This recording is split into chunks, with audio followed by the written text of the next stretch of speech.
आज हम बात करेंगे कैश रिजर्व रेशियो CRR के बारे में। बहुत बार आप लोगों ने सुना, पर आपको पता है CRR होता क्या है?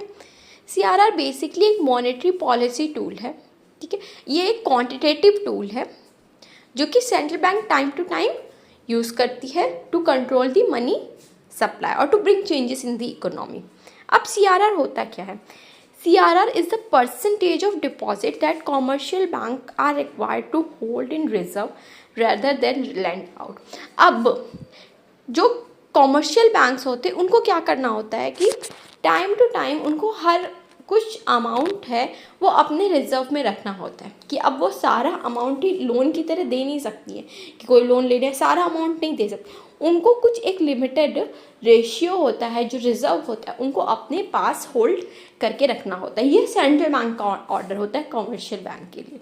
तो यही रिजर्व को हम कैश रिजर्व रेशियो बोलते हैं कि कुछ परसेंटेज होता है, सपोज 20% 30% कॉमर्शियल बैंक को अपने मनी में से जो भी उसके पास पैसा है वो उतना उसको रिजर्व में सेव करना है, उसको वो यूज़ नहीं कर सकते। अदर देन दैट मनी बाकी वो मनी जनरल पब्लिक को एज ए लोन दे सकती। तो ये हो जाता है CRR। अब ये वर्क कैसे करता है? Increasing CRR। अब ये जो रेट होता है कितना परसेंटेज कॉमर्शियल बैंक सेव करेगी ये सेंट्रल बैंक डिसाइड करती है, ठीक है। अब क्या हुआ कि मार्केट में मनी सप्लाई बहुत ज़्यादा बढ़ गई है, ठीक। तो सेंट्रल बैंक ने क्या किया, CRR को बढ़ा दिया कि परसेंटेज का जो रेशियो था वो बढ़ा दिया कि अब कॉमर्शियल बैंक को ज़्यादा पैसे अपने पास सेव करने। अब वो ज़्यादा पैसे अपने पास रिजर्व करेगी तो वो कम पैसे जनरल पब्लिक को देगी, कम पैसे पब्लिक में देगी तो मनी सप्लाई कम हो जाएगी, ठीक। अब डिक्रीजिंग CRR में क्या हो जाएगा, अब CRR का जो परसेंटेज था वो सेंट्रल बैंक ने कम कर दिया। मतलब अब कॉमर्शियल बैंक को कम पैसे अपने पास कम पैसे रखने मीन्स वो ज़्यादा पैसे जनरल पब्लिक को एज ए लोन दे सकती है। अब ज़्यादा पैसे general public as a loan मिलेंगे तो मार्केट में क्या होगा, मनी सप्लाई बढ़ जाएगा।